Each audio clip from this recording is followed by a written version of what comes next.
Hello and welcome to round 5 of the Trans Am by Pirelli Esports Championship. I'm Jonathan Green, and it's been a fantastic debut for Trans Am in cyberspace. And today, we've got something very special for you. As many of you know, Trans Am is the oldest continuous road racing series, now in its 54th year. And today, we are taking you back in time, back to the late 60s and early 70s, when the likes of Dan Gurney, Parnelli Jones, and the great Mark Donohue were dominating American Trans Am racing.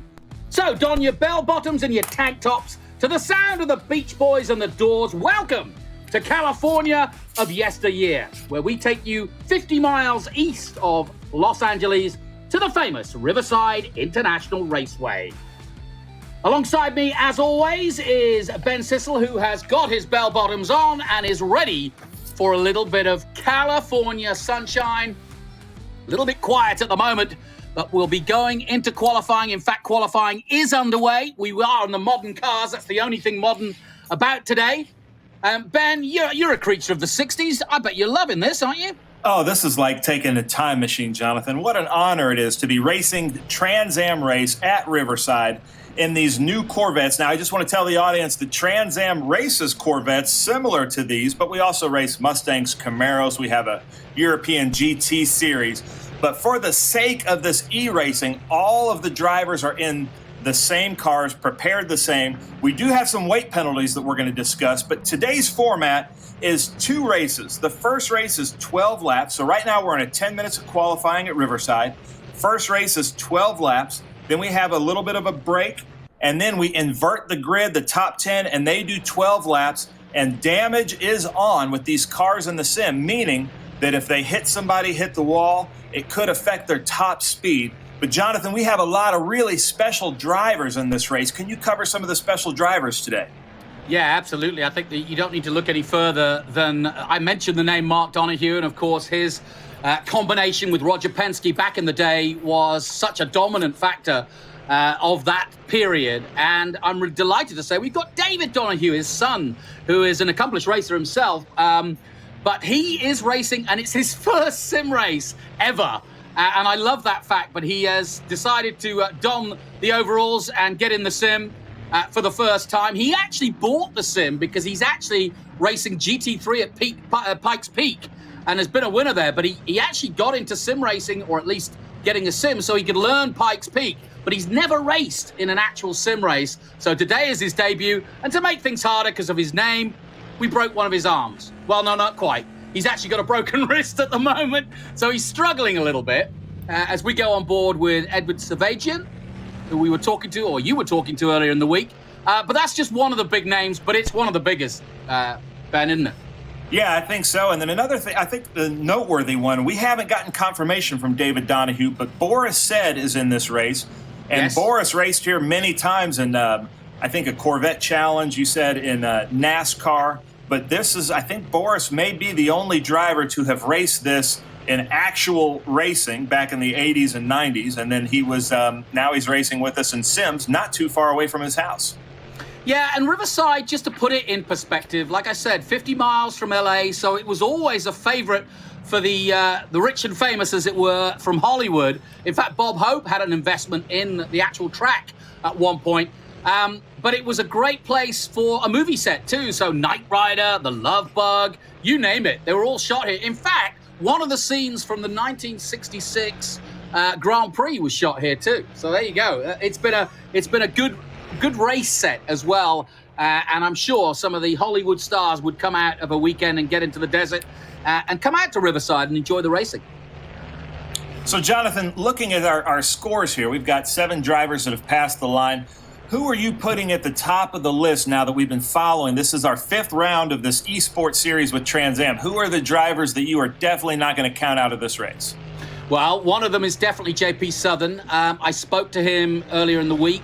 He's just graduated from high school, so congratulate him and also commiserate with him because he literally had to finish high school at home. No prom, no celebration, no nothing. His only celebration for getting out of high school is to race here in sim racing. So I wish JP Southern a lot of luck. But you've got to look at Lawrence, who's topping the times at the moment here in qualifying. Nick Racino has been probably the most consistent driver of our E-Championship and is yet to get on the podium. So he will be hungry, I'm sure.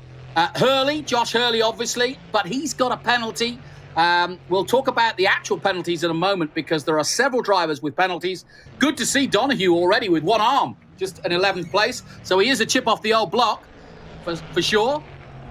But I'm also looking to see where Ridequist can go because he's got a heavy penalty. He's got 80 kilograms of extra weight, and he was saying to me that he reckons that's about 1.4 seconds. Well, I think, honestly, this is the best time to kind of go through some of those penalties because I think the crowd will be surprised to know that a lot of our top drivers have big weight penalties. And as you mentioned, Ridequist is one of the top drivers with the largest weight penalty. But we know that Josh Hurley had an incident at the end of the race. He's our points leader. So he's racing with 40 kilograms. And, Jonathan, weren't you telling me that Ridequist was saying that his weight penalty was good for over a second? He seemed like a lap.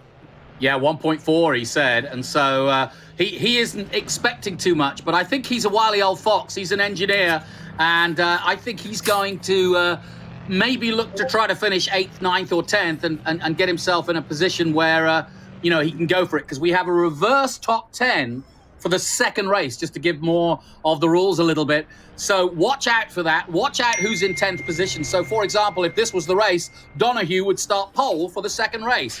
And with this long run up the hill to turn 6, that first lap in race 2, if not in race 1, is going to be a real interesting one. We're on board with Ridequist now, going through turn 9, the big cambered NASCAR 9, I call it. But I think there's a couple of lines through there, but it kind of slingshots you onto this main straight. And as we go on board through that first turn, that's flat out. Then it starts to climb through what we call the S's. And here are those S's, and it climbs all the way up to turn 6. And it really is tough, especially with 30 cars all going up that hill. But it's exactly what it was like during the day, during the actual, I've been looking at YouTube, during the early 70s, it was very, very hairy is the best way I can describe it, going up that hill. And that's where most of the crowd would be at turn 6, waiting for them to come up that hill. Yeah, we were in a driver's meeting earlier, and the race directors were very adamant about make sure that we try our best to get into single file there after turn 2 because it is so hairy trying to do that. Now, somebody could take that Richard Petty line through the dust, but that is not recommended. Yeah, no kidding. Well, and of course, let's remember the history of this circuit. Trans Am came here for a decade. NASCAR held a lot of big events here. The 500 was held here. One of the NASCAR 500s, not the Daytona one, obviously. But in fact, they were rivaling the likes of Daytona for attention. And Riverside had many a great NASCAR. Rusty Wallace winning the final race, I think, in '88. But then it closed down, and sadly, Riverside no more. I did look up some interesting factors, though. Riverside may not exist because what happened was LA effectively spread east, as you can imagine, and it became too much prime land. So there's now, sadly, a shopping mall where we're looking at right now. But if you go to this area, you will see several streets named after Sterling Moss, who won the only Formula One race back in 1960. And several other names like Donahue, Penske, and so on are on some of the street signs. But we're looking at the modern day man, which is Tyler Casera. And this is a big day for Tyler. If he's going to have a pop and a chance to get Hurley, this is his chance. He's got less weight than Hurley, and I think he's going to have to go for it here. Because it's been, well, let's talk about the season. If you've just joined us, this is round 5, and so far it's been the Hurley-Casera show. It sure has, and I love the sound. Oh, as he spins right there. That was Ernie Francis Jr. Yeah, look at our top 10, though. There really aren't that many surprises in our top 10, except because I think Casera and Hurley are back farther than we would expect because of the weight. But I'm really impressed with Donahue staying 14th, saying that this is his first sim race where these drivers have been doing a whole season with us now. Yeah, it's been really, really interesting. And we've seen some surprises. Tyler Casera is one of them. He's not that well known in the racing circles. He's a Miata man by trade, as it were. He's new to Trans Am. He did a couple of races quite competitively last year. But he's really making a name for himself as he comes to a stop there after being hit by the looks of things. Tyler's been a real revelation, but so too is Josh Hurley. Hurley spends most of his time doing a lot of instruction He's done a lot of racing in the past, but both those two guys have popped out here in this E-Series and have really stolen a march on everybody. Ernie Francis, though, stepped up at Daytona, at home in Florida, and of course the 6-time champion in the real world, Ernie Francis Jr., just 22 years of age, but he has been a factor and is now third in the championship.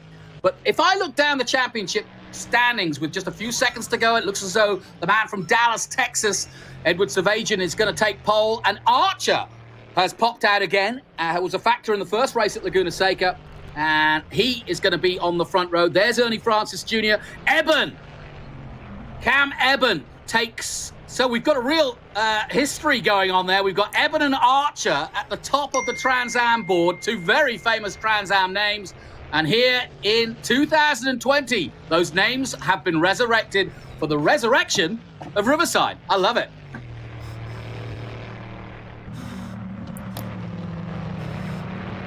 So lots of drama going on there. But Ben, any surprises for you there? No, I like the fact that Savajian is up front, Francis. There aren't really any surprises. I did get a note from one of our producers that we would like to mention that the reason for these penalties were for on-track incidents in the last race or the last couple of races, and that's why they were issued this extra weight of penalties. And our stewards are going to be watching this race to do the same thing for the next couple of races. That's just to keep everything fair and to make sure everybody's racing as they should be on track. Yeah, I'm going to wait till we get on board with some of the leading drivers to give you a little bit more detail about the tracks and the nuances of this track, because it's a really, really interesting track. It's fast, it's technical, it's tough to overtake, and because it's so fast, it means that when you're committed to an overtake, you got to go through with it. And obviously, again, in the driver's briefing, you were talking about the fact that some drivers were warned, if you will, not to put a nose where it shouldn't be. It is e-racing, but we've got to, you've got to be mindful of that fact. So we are racing from Riverside. We've brought it back specially for the E-Trans Am Championship. We'll take a short break. We'll be right back with race one after this.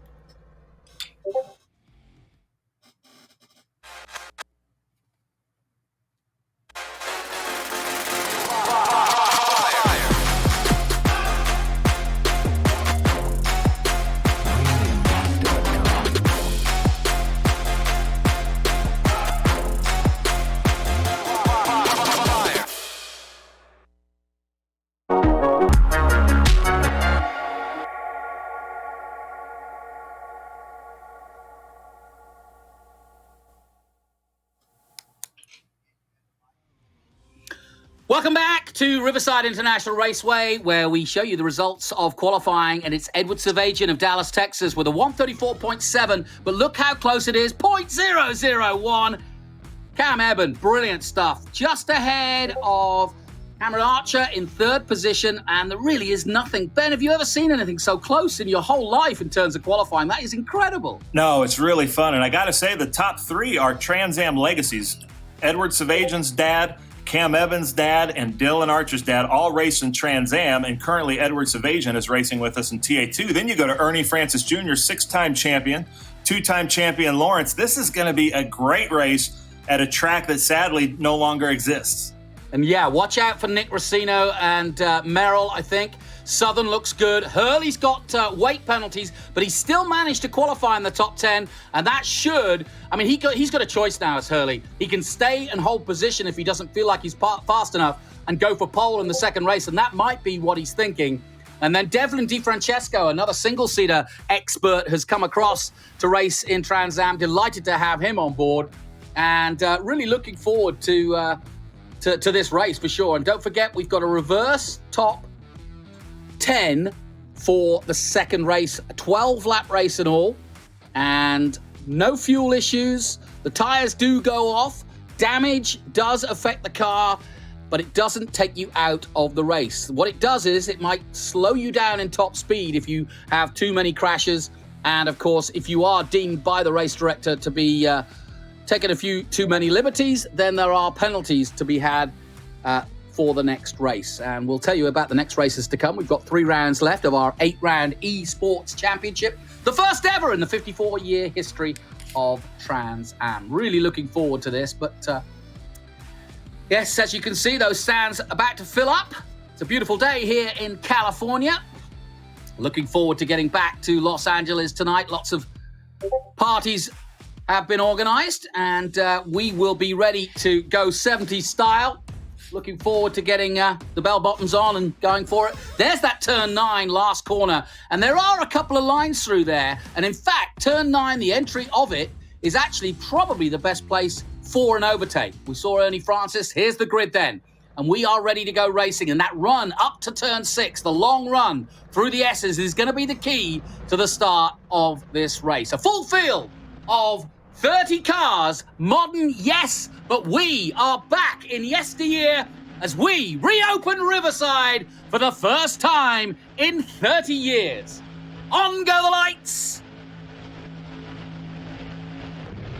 Out go the lights, and away we go. Eben gets away well. And everybody jostling for position now as they start to climb that hill for the first time. A 12-lap race in all. Eben, Archer, Francis, and Lawrence. Watch out for Sajan. Oh, that's Hurley getting in trouble. Hurley and Racino coming together.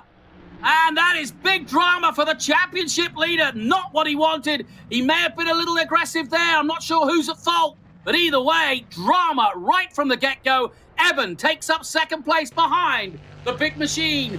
Sponsored there, you see the wing of it. Edward Savagian. So it's your mate Edward Savagian who leads the way from Eben. Francis Jr. is third, but it looks as though Hurley Burley is in trouble and down to 16th already, Ben.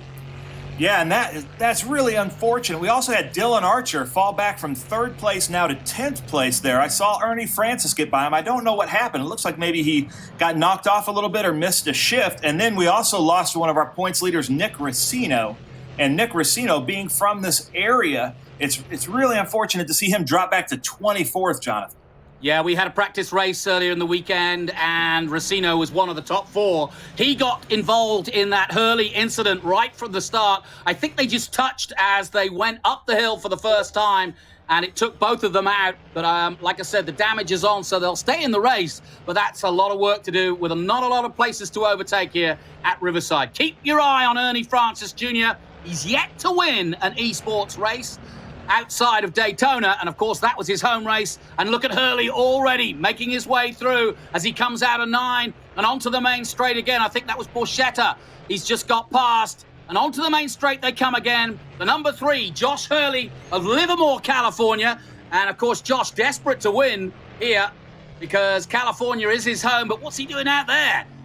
Well, all sorts of drama going on, but the good thing about Riverside, and that was true in the day, is it's dusty and desert-like.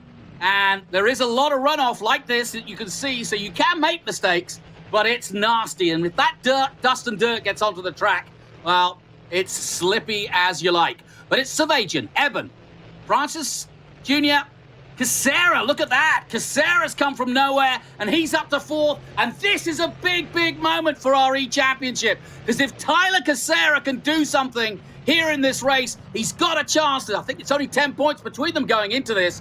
He's got a great chance of being in contention for the overall title come the final race at Lime Rock. Yeah, now we're on board with Thomas Merrill. We were able to speak to him after the race, the practice races this week, and he gave us some really good insight on where the practice and where the passing lanes are, where the good places. And he said you can actually take a high line and possibly slingshot this turn 9 that they're going into right now.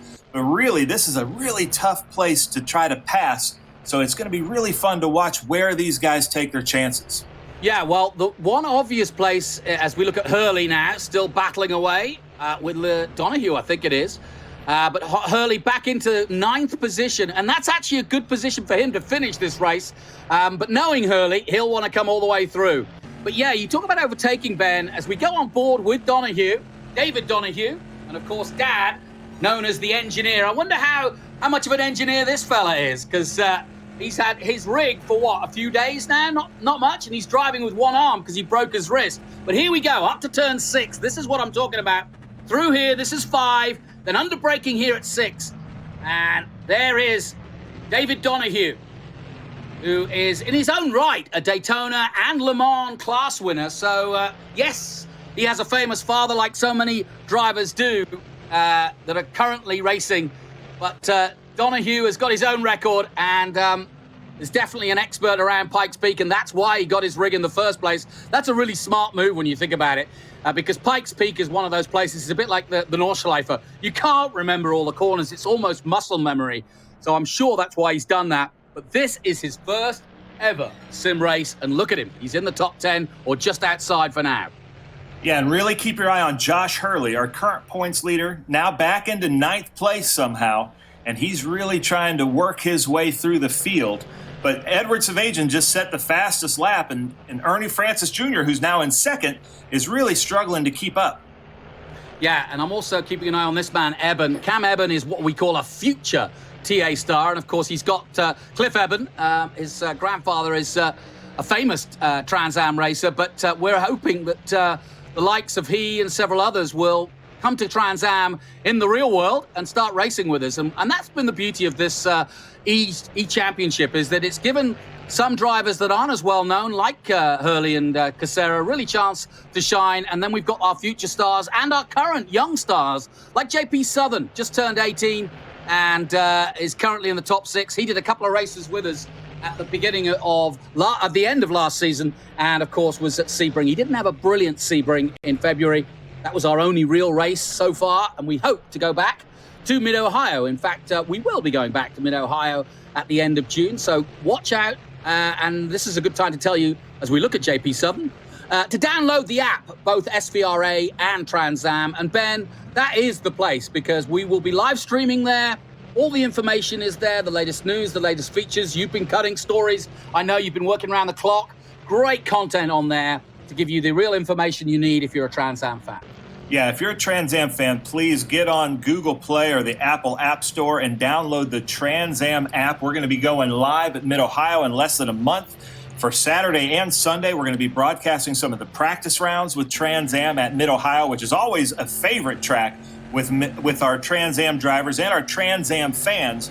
And we're going to be there. There isn't going to be an audience there at Mid-Ohio, so that's your place to watch it. If you're used to watching Trans Am at Mid-Ohio, make sure you get the Trans Am app. Nice overtake from Cameron Lawrence to move himself ahead of David Donahue. But Donahue coming back at 9 as they both exit 9. Lawrence and Donahue stuck together. Onto the main straight they come, but Lawrence has made it stick as they cross the strip again. Cameron Lawrence moves up to 12th position. And Cameron Lawrence was definitely one of my pre-race favorites for this one. He looked so good. He won a practice race earlier in the week, and they've been putting a lot of laps in. Scott Borchetta, as always. Oh, sorry about that. That was a little bit of a nerf, and I think that was Donahue just knocking him out the way. But Lawrence definitely looked very sprightly indeed. Good to see the social distancing amongst the crowd there. Nicely done. Yeah, but we look at now, Cameron Lawrence is coming up on Ridequist, who has the most weight due to penalties. So we're going to see, hopefully, Cameron Lawrence, or should be able to get by Ridequist. I'm not saying hopefully, but you never know what's going to happen. Lawrence is really tough to race. Even I think you were talking to Ridequist, and Ridequist was the one saying that Cameron Lawrence is the toughest one to race in these sims. Well, here's the irony. Hurley has got past Casera. We're looking at Tyler Casera. He's in 8th at the moment, but Hurley is just up the road in 7th. So it's been drama-packed for Josh Hurley, but he's recovered well, and he's currently in 7th position. We're looking at Casera in 8th. Behind him is Lawless Allen in 9th. Then Lawrence, who we were on board with a moment ago. Through the kink they come at 8, and then into the NASCAR turn 9. A cambered turn. It's 10 degrees, that turn. I was asking Tyler earlier in the week if you can go high and take a slingshot, and he says, yes, you can. He said, but it's slower up there. The car slows down on the marbles and the dirt up there. And if you're trying to do an overtake into there, yes, you can pull it off. But generally speaking, it's actually faster lower. Yeah, and I've been watching the scoring. Edward Savajian and Ernie Francis both just set their fastest laps. And knowing Ernie Francis Jr., he's got to be so frustrated thinking, I just set my fastest lap, but so did my competitor in front of me. Yeah, it's very tough indeed. But Savajian, 2.3 seconds ahead. And Edward Savajian now doing a really, really good job. The man from Dallas, Texas. And as you say, he's got that dynasty. He's another one. His father raced, and he's grown up effectively in a racing family. And ironically, it would be fantastic for Savajian to win this race. His family restore old Corvettes. They've got a beautiful shop up there for restoration, for parts, and so on and so forth. So for him to win in a Corvette in a throwback race to Riverside would be really, really special. Yeah, it would. Now, I got to give my shout out to Mark Miller, last year's TA2 champion. In the drivers' meeting this morning, he said he had only done 4 laps at Riverside in practice, and he's in 6th place and holding 6th place pretty well with Hurley coming up behind him. And we're taking a look at Devlin DiFrancesco. He and his brother Lachlan have been racing in the E-Championship. They've been busy boys, in fact. Devlin, of course, currently in racing in Europe at the moment, in FIA F3. And got a healthy career ahead of him. He's still a youngster. He was actually picked up, was Devlin DiFrancesco, by the young Chip Ganassi program when he was growing up in Canada, and was sort of taken under the wing, as it were. But then he headed off to Europe to chase the single-seater dream, and he is still doing just that. And he and his brother, both great racers. He's a little bit older, is Devlin. He's 20. I think his brother is 16 or 17, but Lachlan, too, a pretty good racer. And I asked Devlin who was the better sim racer, and he said, honestly, I hate to say it, but my brother. But they're pretty close. Yeah, that sounds like a good brotherly rivalry going on there. So as we get down to the business end of this first race, we're looking at Cam Eben in the number 55. You saw a little bit of damage to his car, and he definitely got into the wars a little bit, but right at the start, he was there and then suddenly disappeared. Good to see Scott Borchetta. And interesting, Scott Borchetta has been as a little nipper, as a youngster to this track. And in fact, I think this was one of the places where he first really ignited his love for the sport. And Scott Borchetta, not a pure racing driver through and through. He's been in music business for a long time, but he loves his racing. And he's a good friend of yours. I know he lives just down the road from you, right? Yeah, he's in Nashville, Tennessee. Super famous here in Nashville, Tennessee from the music career. But I've been really impressed with the hard work he's putting into becoming a race car driver. He races with us in SVRA and V-Rock, and now in Trans Am, he's going to be in a TA2 car with us at Mid-Ohio. As we look at Lawrence coming into 9, Jonathan. Yeah, Cameron Lawrence doing a really good job. And that was a lovely overtake. Like I said, going into 9 is the obvious overtake, and he made that stick nicely. And he's just got past Lawless Allen. Lawrence making up another spot. Lawrence now up to 9th position, and that'll put him on the front row for the second race. And interestingly enough, you mentioned Borchetta. It's ironic that, isn't it, Edward Savagian, the man who's leading the race, who's been helping Scott, who has been putting lap after lap on the sim. He did something like, for Barcelona, over 500 laps. So Scott Borchetta is definitely taking this very seriously and learning a lot and using the time to be stuck inside to really hone his skills. Yeah, it's really impressive to watch. And he and Edward, both racing with Big Machine Vodka, are really having a good time and taking full advantage of this COVID quarantine. A broken wing there just going by. I don't know who that was, but somebody with a little bit of damage. There it is. There's the damage car. That's Racino. Yeah, he was involved. Here is Nick Racino, number 33. No, his wing's not damaged. It was it's a car in front of him. I think it's Lostowski. Yeah, Adrian Lostowski with a broken wing, but Racino was involved in that incident with Hurley at the start of the race, and he's been having to climb his way back through, and so far he's back up to 22nd, and he's just ahead of Lachlan DiFrancesco. Scott Legacy Jr. still not really figuring in the E-Championship, though we know in the real world he'll be taking it to everybody, I'm sure.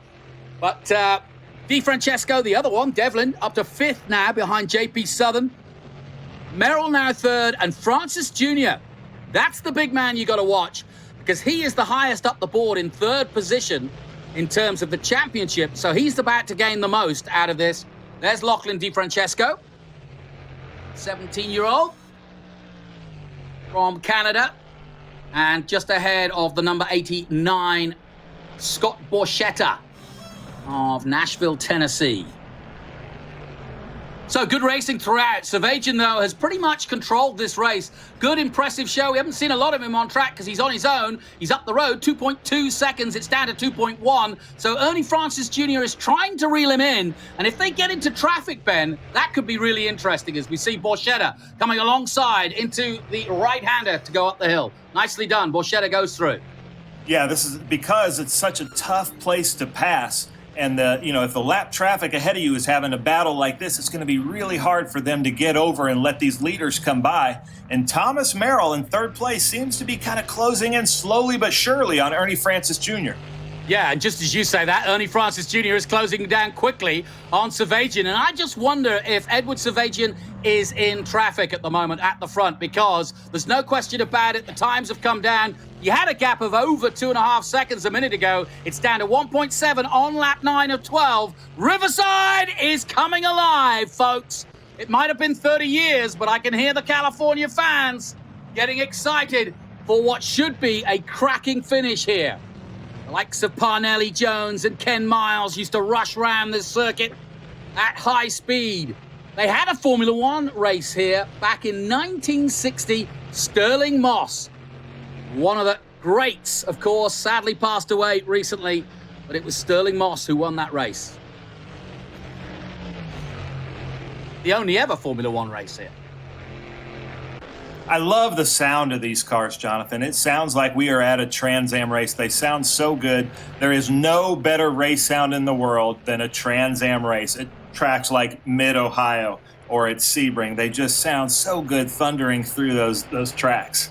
Oh, no question about it. And like you say, we've got all identical Corvettes, but as you quite rightly pointed out, as we're looking at Robert Ricardo doing a good job, another man from Livermore. Oh, you can't do that, sir.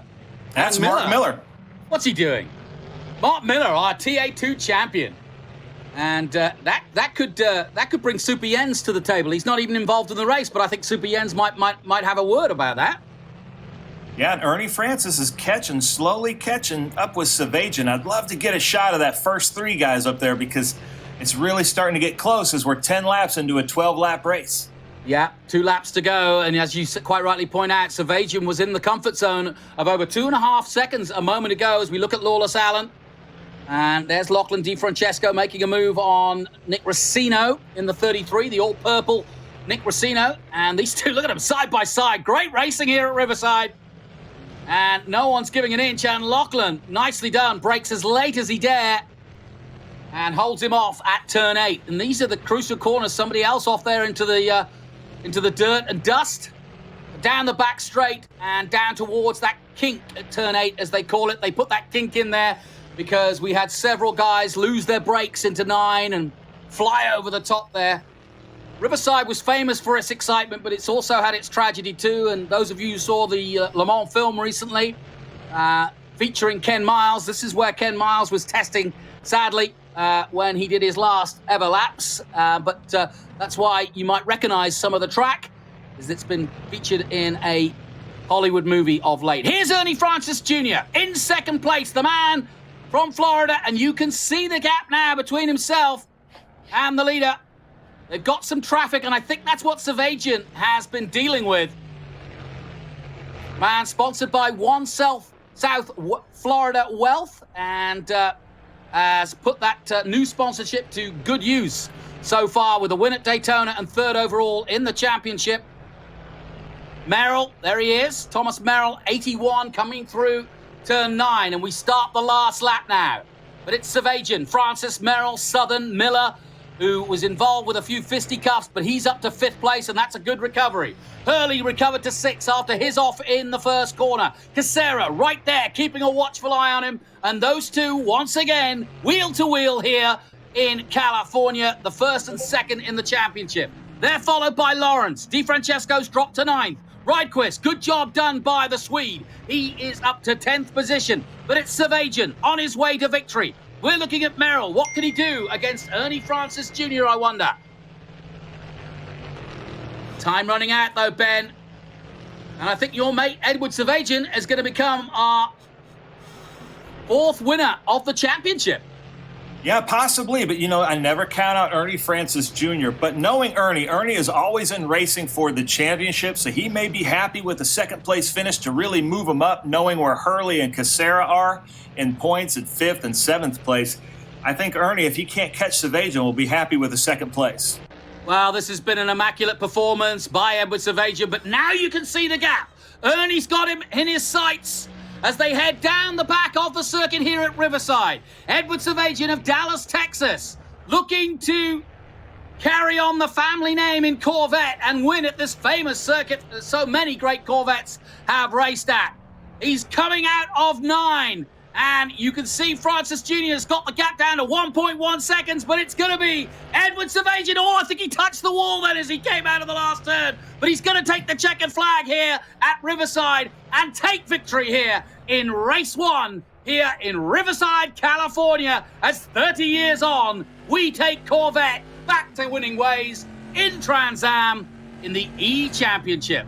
Ernie Francis Jr. takes second place, and Thomas Merrill rounds out the podium. JP Southern, an immaculate 4th place by him. Good stuff by the youngster. Hurley, the championship leader, takes 5th.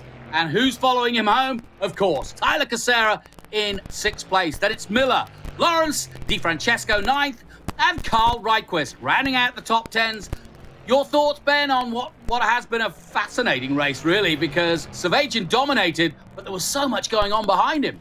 There was, and it's just as the drivers told us after the first couple practices, that passing is really tough here. You really got to pick your lane and hope that the other drivers see you. And once Edward Savagian and Ernie Francis and Merrill got 1, 2, and 3, they pretty much stayed there and just raced hard. They kept getting the fastest laps, but it's just because it's such a narrow track and so hard to pass, it really all kind of unfolded in the first 3 laps. Kudos to Borchetta. He held off Parsons there at the very line to take 15th place. Another good result for him. And disappointment, I suppose, for Racino involved in that early incident. And Boris said, again, in the pits, and same for Austin, Texas's Neubauer. But there's your winner, Edward Savagian and Big Machine Vodka. He is, of course, teammates with Borchetta and has been helping Borchetta in the real world get to grips with Trans Am. But congratulations to Edward Savagian. And in a moment, we'll get the full results as the San Benito Hills and Mountains are in the background. A beautiful day here, but it is Edward Savagian with the win over Ernie Francis Jr. Thomas Merrill is 3rd, and then it's JP Southern. Hurley Casera, 5th and 6th. Important result for both of them. Miller is 7th, Lawrence 8th, DiFrancesco 9th, and that means Reitquist, 80 kilograms heavy, will start pole position for the reverse grid race 2. Lawless Allen is 11th. Donahue returns the famous Donahue name and does a good job with one arm, no less, in 12th position. Archer, Eben, another 2 famous names ahead of Scott Borchetta, Parsons, and Ocado. That's how it finished in race 1. We'll be back with race 2. Stay with us. Don't put the kettle on. There isn't time. And we'll be back with more action from the famous Riverside International Raceway after this.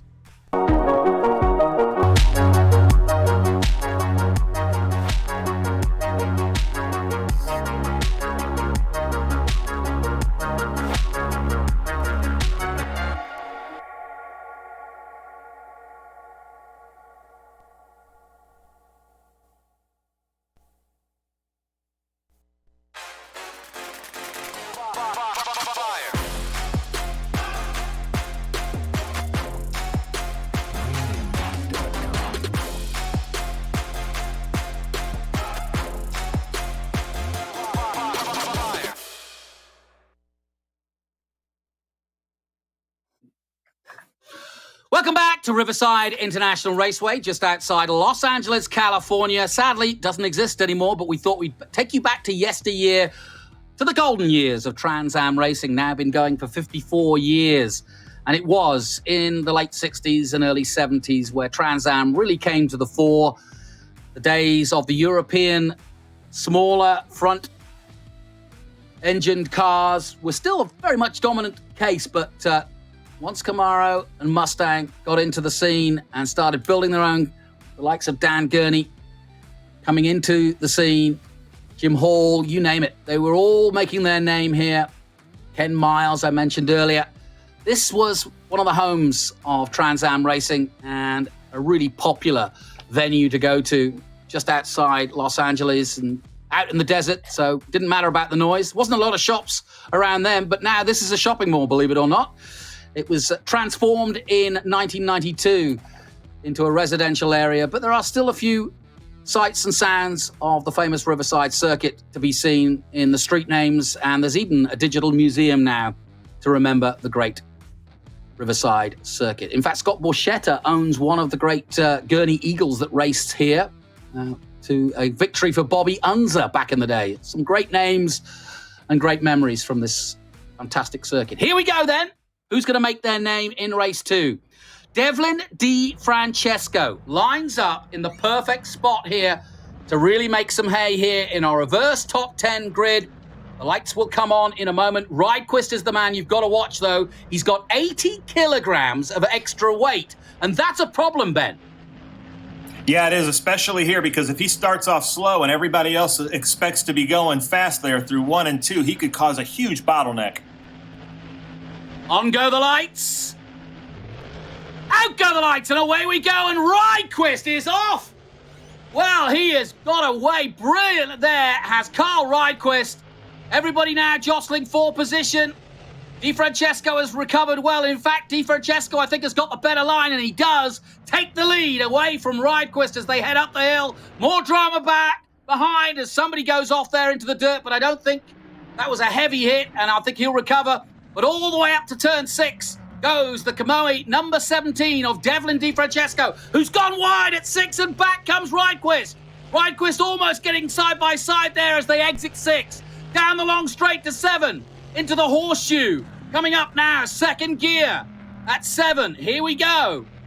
Lawrence up there in 3rd place. Good start from Cameron Lawrence. Di Francesco, though, leads the way. His brother back in the field in 12th position.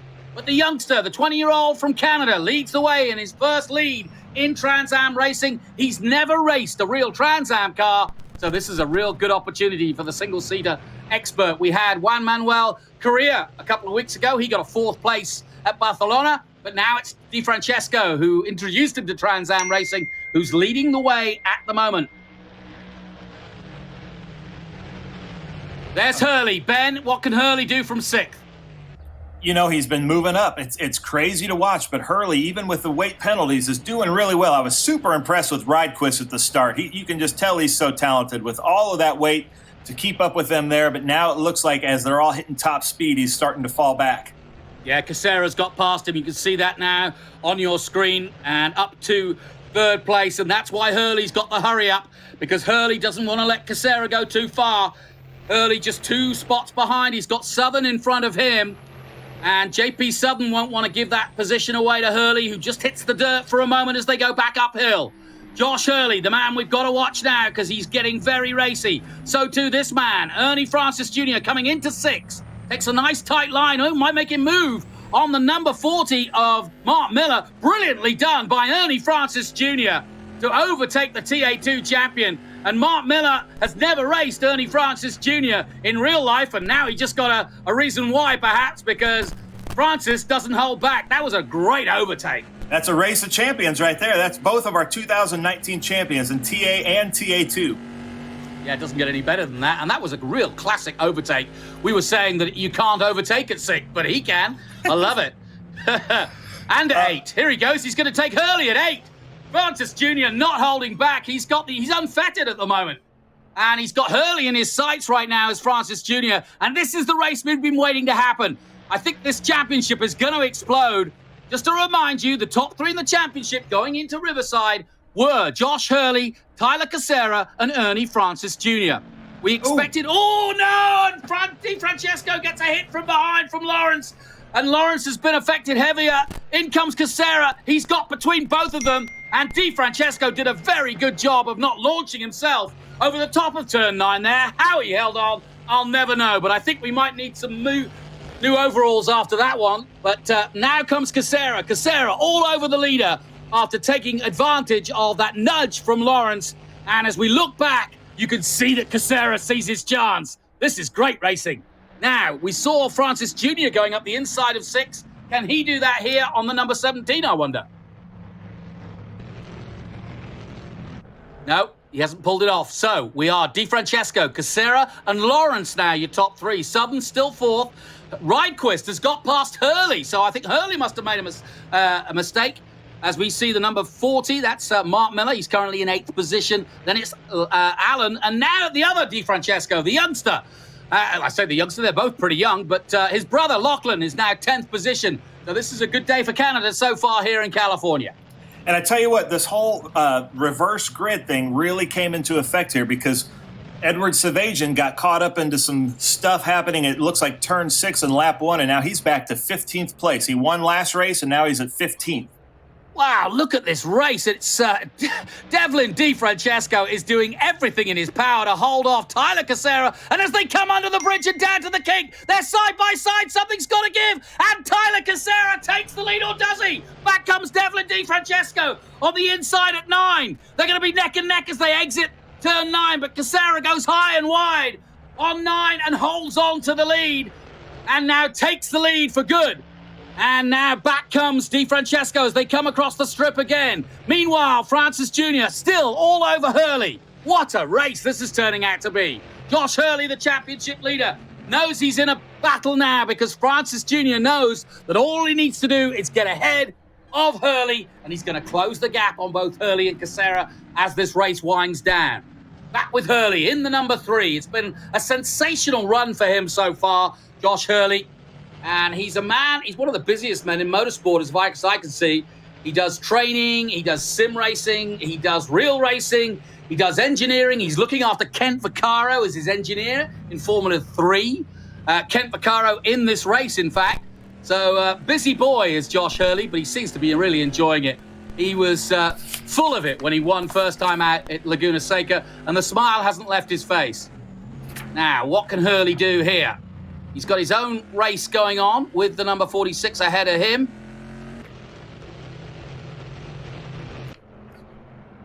Look at that lead that Cassera is now pulling on Cameron Lawrence as they go down that back straight into the kink into turn 9. It looks like Cassera is poised to just take off right now. Yeah, and it's interesting to see how many of the top boys have come through. Oh, no! Di Francesco, that was the problem. He suddenly disappeared from the leaderboard. Oh, he's just come together with, no. That was not what they taught you at school, and that is going to bring Super Yens to the fore, I'm sure. But either way, Di Francesco, it was all going perfectly right, and then suddenly he was in a mess. Yeah, you got to wait for those corner workers to wave you out. He just went out without looking at the corner worker and caused a huge pileup.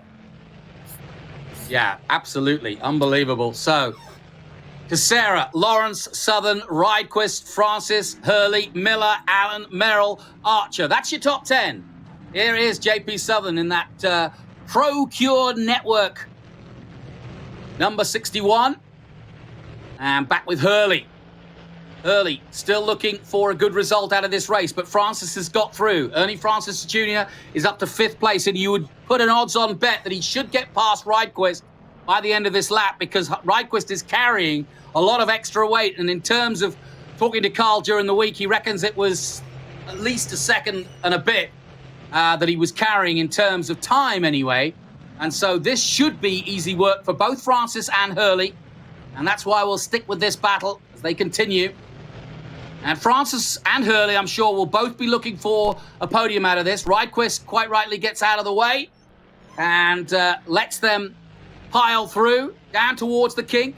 Ridequist slips into position behind Francis Jr. And that's a smart move by the Swede because he might be able to have a pop at him as they come into 9. If he gets in the slipstream, under braking here, he might be able to get back at Francis. He thought about it, didn't he? But he had to take avoiding action and go wide, and that's allowed Hurley through. But I think that's as much as Ridequist can put up as defense, shall we say, as both of them have gone through, as predicted, by the end of this lap. Yeah, it's fun to watch, and Ridequist is really holding his own. He's 9th in points, and he's really showing us the talent that he has in these sims over this series. It's just unfortunate he's having to carry all this weight.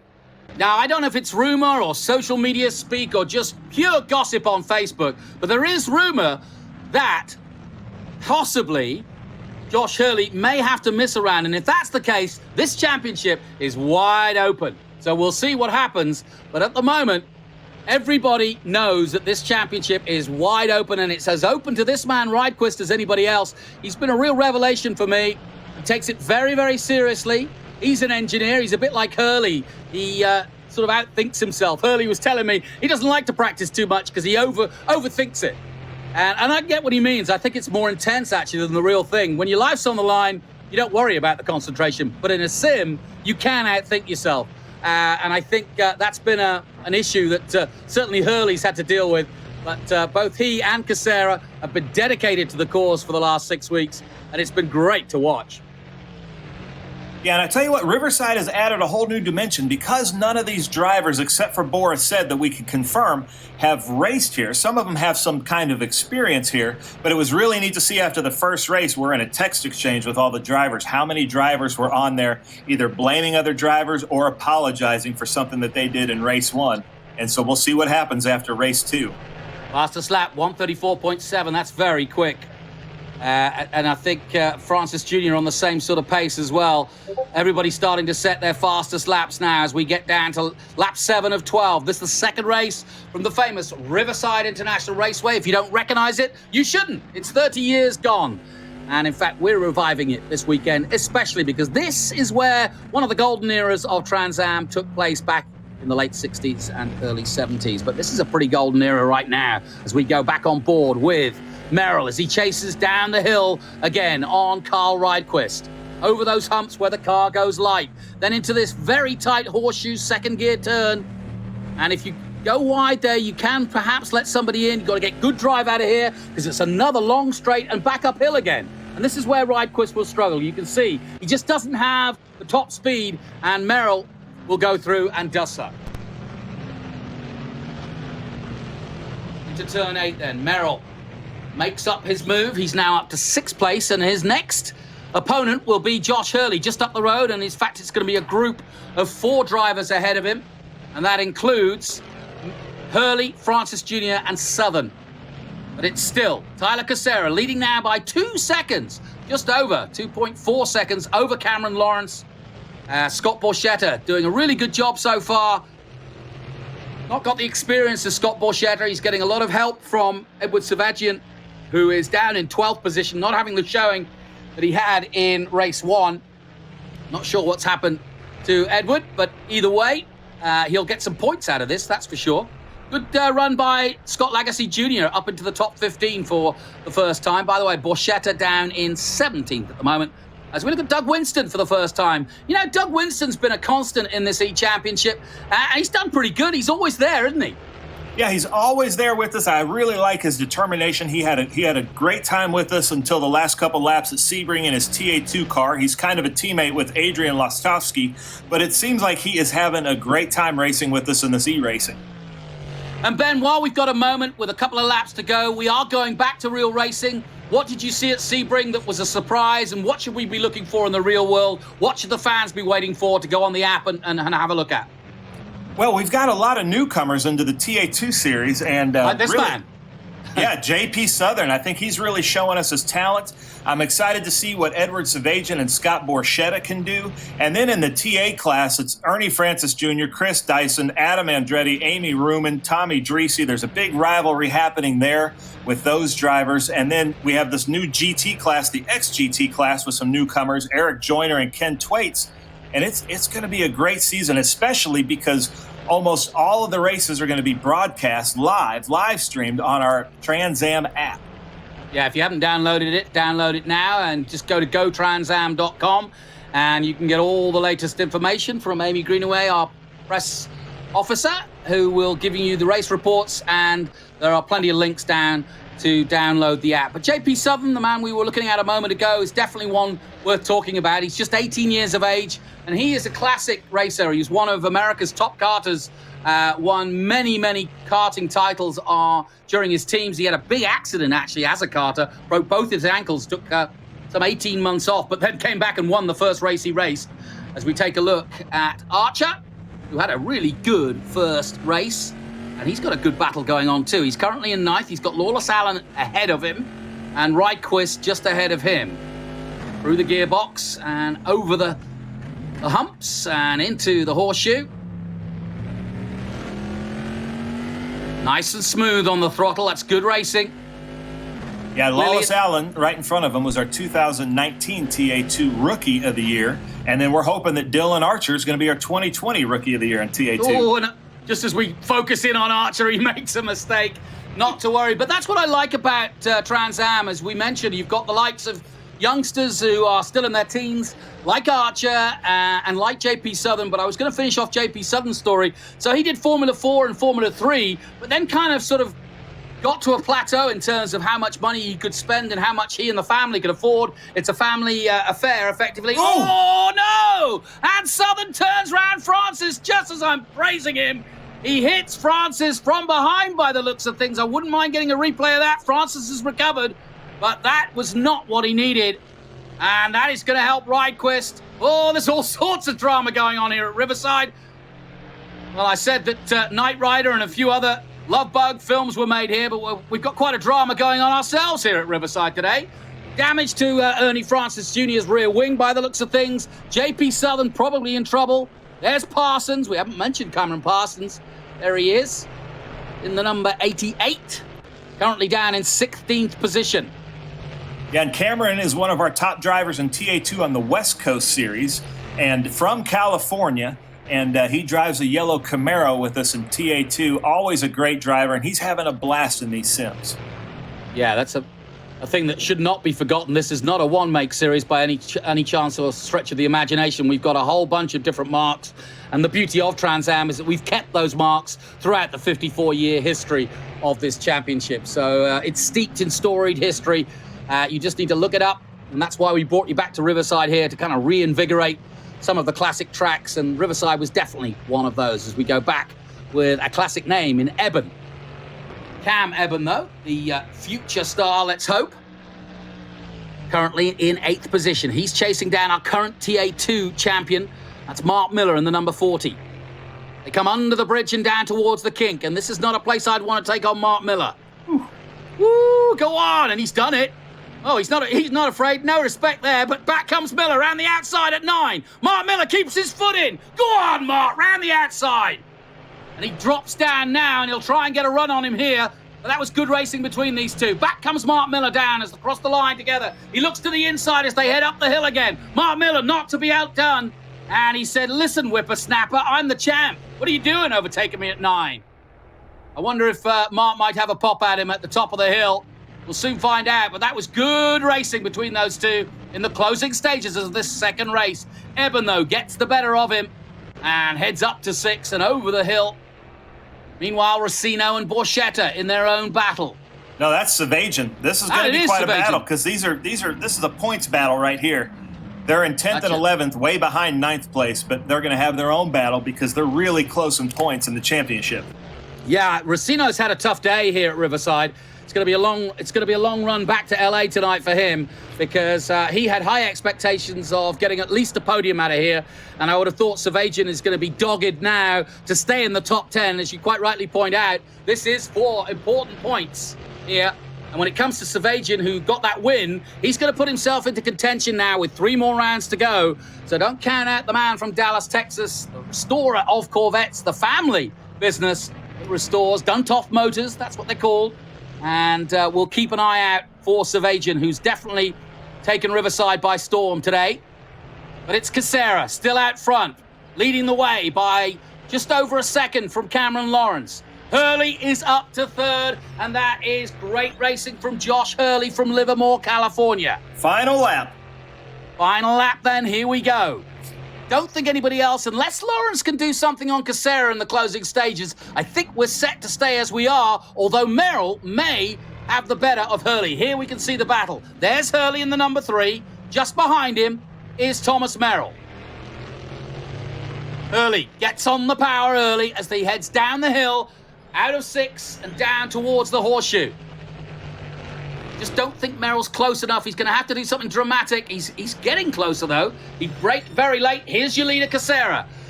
The gap, 1.3 seconds now, so he's got a good controlled lead in the number 4. Now, Casera had such a bright start, and he and Hurley at Laguna and Road Atlanta went wheel to wheel. Cameron Lawrence took a win in the second race at Road Atlanta. Then we went to Daytona. Ernie Francis Jr. popped out there.